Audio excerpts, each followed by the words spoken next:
Hello and welcome to Bicycle Touring Talk number 64. My name is George Schlacek, also known as the one and only. In this series I tell you about my bicycle tours. Most recently I've been talking about my Cross Canada tour, and in the last episode I left you at a rest area in BC at the Coquihalla.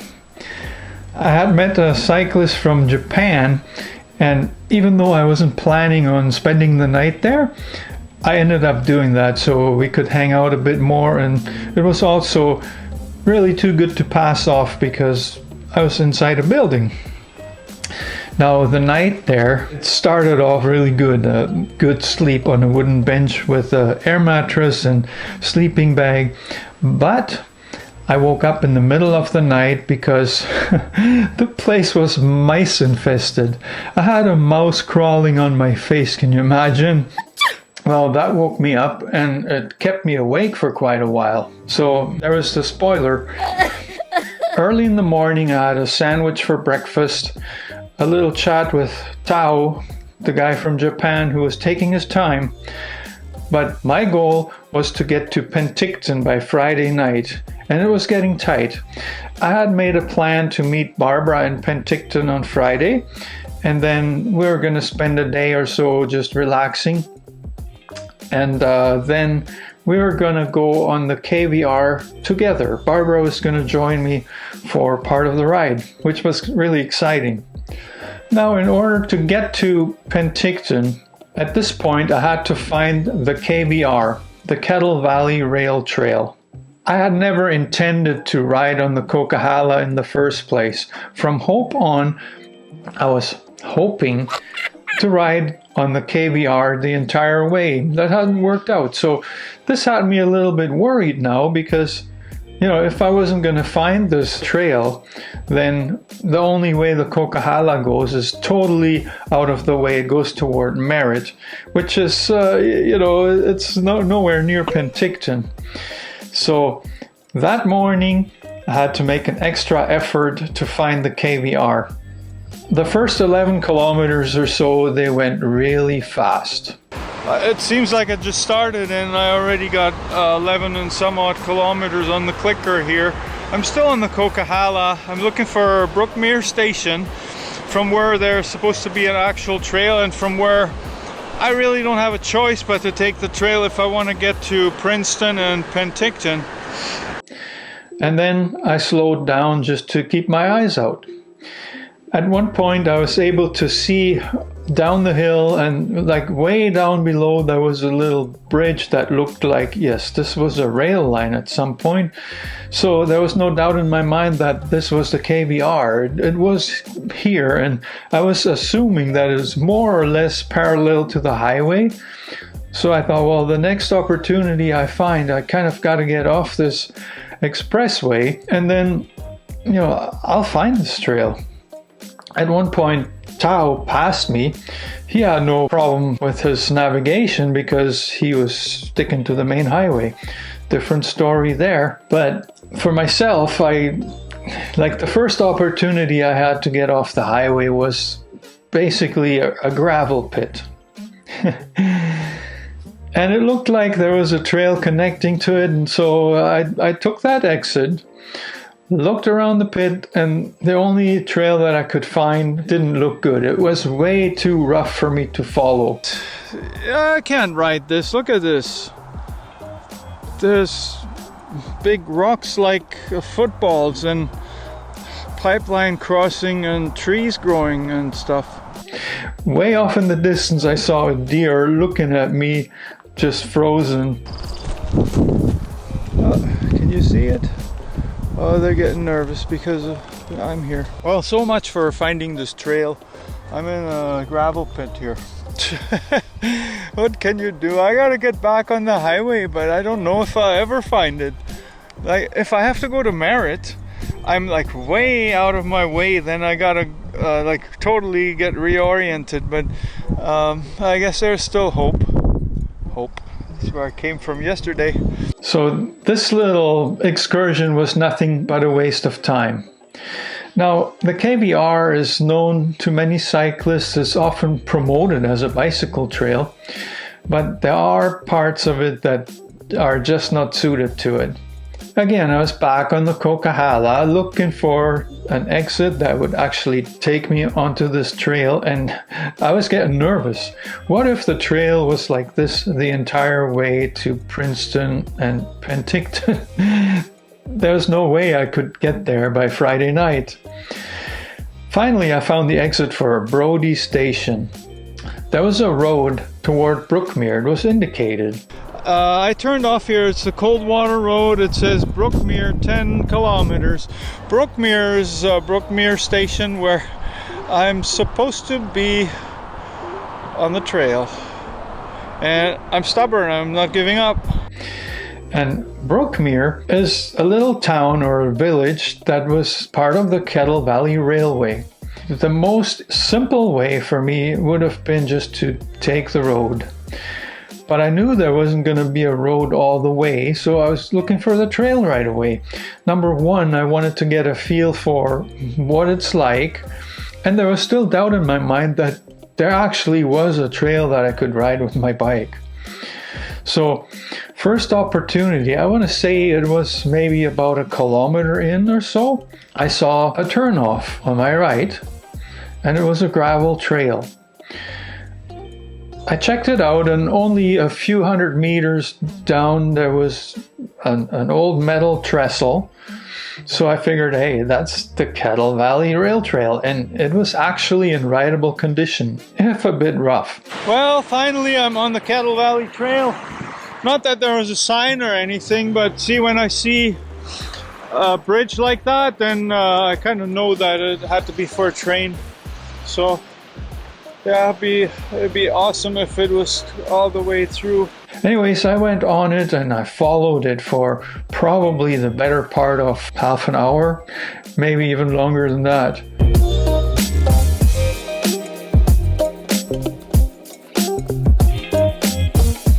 Until finally, I looked kind of half in front, half to the right of me, and I saw cars and trucks coming down a hill. Up there, you see, I could see the highway. How come I can see the highway from here? Does that mean I went the wrong way and I have to backtrack again? I hope not. Anyways, I'm gonna go a little further, and yeah, if that's the case, heck, I wasted a good hour, and gonna have to, what can I do? Only thing I could do was to turn around, get back to that road that I had turned off of, and then... Okay, I'm back to where I turned off the road earlier. Maybe that's my trail right there. I'm almost tempted to take the road, but you know what, I'm gonna give it a whirl. Well, if one direction goes back toward Hope, then the other one would have to go toward Brookmere Station, right? How could I go wrong? Wrong way once again. Yeah, I'm back at the Coquihalla Highway. So much for that. How much time I wasted, I didn't keep track, but it probably would have freaked me out. Well, the only choice left was really to take the road toward Brookmere and hope for the best. Brookmere used to be a big stop for the Kettle Vally Railway. Once I got there, I saw that there was actually old railway installations like big water tank and a station building, and other than that, not really anything. It was a ghost town. There wasn't any store that I can remember or any services. On the way there, I actually met a couple of cyclists who had told me that, and they had also told me that there was going to be some water on the trail at some point, and I would have to get off the bike and push. In Brookmere, I also had another experience with the mountain weather. It was sunny and warm one moment. I was in shorts and t-shirts, barely comfortable, like sweating, and all of a sudden this black cloud popped up out of nowhere, and I was in a heavy rain. I could barely get my rain gear on in time not to get soaked. I'm finding one thing out too. It's the weather in the mountains changes every 5 minutes. I was in the t-shirt of 10 minutes ago, and now I'm fully dressed again, and it's raining. I hope it's not gonna last too long because it's getting heavy. Thankfully, this didn't last. Now this Kettle Vally Railway Trail, from here it was easy to find, but it wasn't a cakewalk. There were obstacles and rough gravel right from the start. Gotta push my bike up there. A missing trestle comes to mind. I had to push my bike up a hill that some would probably walk on all fours. It was so steep. But once up there, the trail finally got rideable. It was rough, but I was going at a pretty good pace. Finally, I was making good time. That was until the road got rougher and I felt that my rear tire wasn't quite right. Yeah, this was my first flat tire of the trip. There was 2 pieces of wire sticking out of the tire. This was an easy one. Now, by the time that was done, I was kind of getting a little bit concerned about how long this whole ride would take me. Once again, like new, good to go. The tire's patched. Now I got about 30 kilometers left to go, I believe. I'm out of food except for some coleslaw with sauce and cheese. And my water, I'm down to 1.5 liters, tastes like plastic. As long as I would get to Princeton before dark, it was all good. The only people that I met on the trail that day was a lady and her horse. But shortly after I went by them, I hit that spot where the guy had told me about. I would have to push my bike through the water. And at first, it wasn't a big deal. It would barely get my shoes wet, which I couldn't do anything about. You know, there was no way I could walk through there barefoot or anything. So I just got my feet wet. But then as I moved on, the water started to get higher, and it was actually rushing through this trail as if this was a river. How much longer would I have to go like that in the water? It almost seemed like, there's no way, it's dangerous. But since the other cyclists had told me about this and they had made it through, I figured, well, if they can do it, so can I. But see, now I was really getting worried about how far I could get under these conditions.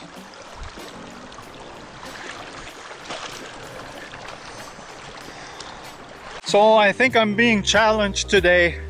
I just had to get off the bike and push it through the water. It's like the creek or the river is going right over the trail. Yeah, my shoes are wet. I was too lazy to take them off, and there's rocks down there anyways. Once I was past the water, which there was like more than one stretch, there was another problem. Flat number 2, same tire. Well, my tire isn't holding the air. It's already getting soft. It's a tiny leak, but I'm gonna have to use my spare tube and then check out this tube later when I have time, or just buy one. That's tire serviced second time in a row here within a short distance. Just gotta put everything back on the bike and I'm good to go. No time for farting around now because it's getting later and I'm still in the middle of nowhere. After that, I gotta say the ride got a lot better for a while.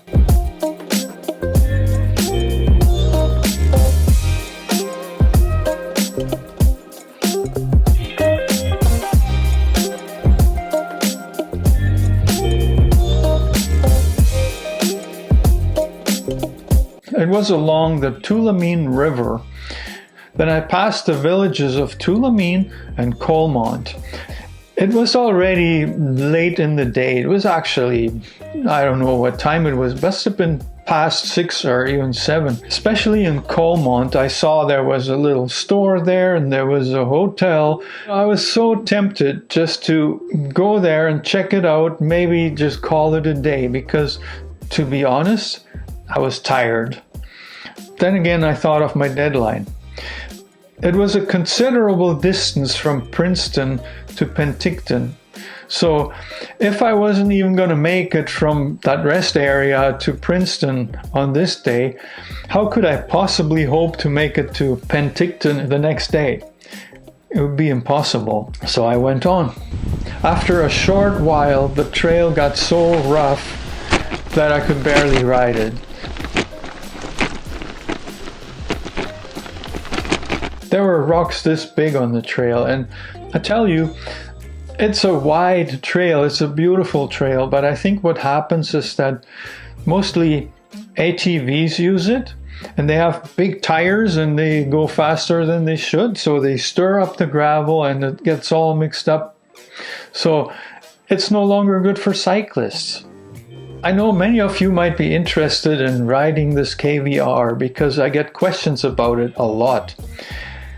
There are good parts to it, but from Brookmere or from Hope to Penticton, forget about it. Unless you have all the time in the world and you just want to see it. It's a wild area. It's actually a beautiful area. But back to my story.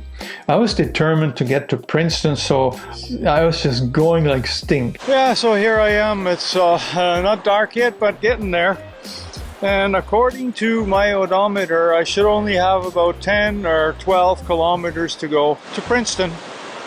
I don't know what I'm going to do there. Maybe camp.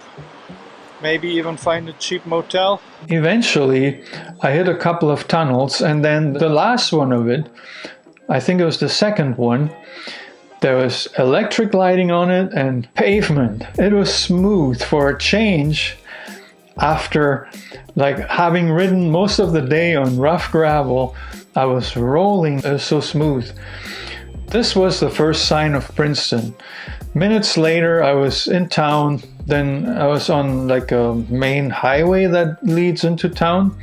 Stopped at a gas station, bought a snack and a drink. I had no idea where I was going to stay.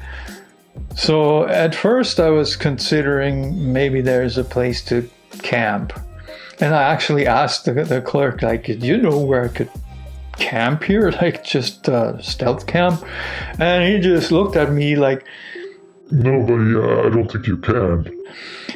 Well, do you know of any cheap motels or something in town? Because to be honest with you, there was no way that I could skip another shower or something. It was so dusty, so dirty. Well, he mentioned a couple of motels in town, but he didn't know what they were like, and he indicated it might be a little bit sketchy. And then there's the Comfort Inn, which was just more or less across the street. Me being cheap as I am, I went all through town on my bike and I looked at these older motels and really there was nothing there. So I went back to the Comfort Inn. That was a good move. There were two ladies in front smoking their cigarettes. They happened to work there and they welcomed me with open arms. They said, well, we'll give you the best corporate rate we have. And hey, if you want to use the whirlpool, you're welcome to. Now, this whirlpool usually closes at 10 o'clock. And when I checked in, it was just about 10. But they said, well, we have to clean it, but don't worry about it. You know, we're flexible. So they were really welcoming that way. Checking into my room was a big relief that night. Here I had a real shower, a real bed, and a fantastic soak in the whirlpool. Looking at the map from Princeton to Penticton, this was almost 120 kilometers on this trail. I had no idea whether the trail was going to improve from Princeton on. I was hopeful, but after what I had seen, I just wasn't sure. So to go 120 kilometers on a rough trail in one day, after having ridden for, I don't know, it was probably close to a week straight now, this was going to be rough. Well, this is what I'm going to leave on the table for episode number 65. I'll tell you about the ride from Princeton to Penticton, and I promise it won't be dull. I hope you liked this video. If you did, maybe you could click on the like button, and then if you're new here, perhaps you would consider subscribing. I would much appreciate it. And my next episode will be here soon. But in the meantime, if you need to catch up on bicycle touring, how I got here, I've got videos on cycling in Central America and in Mexico. Check what's on the screen just about now and watch some more. So I'll see you soon.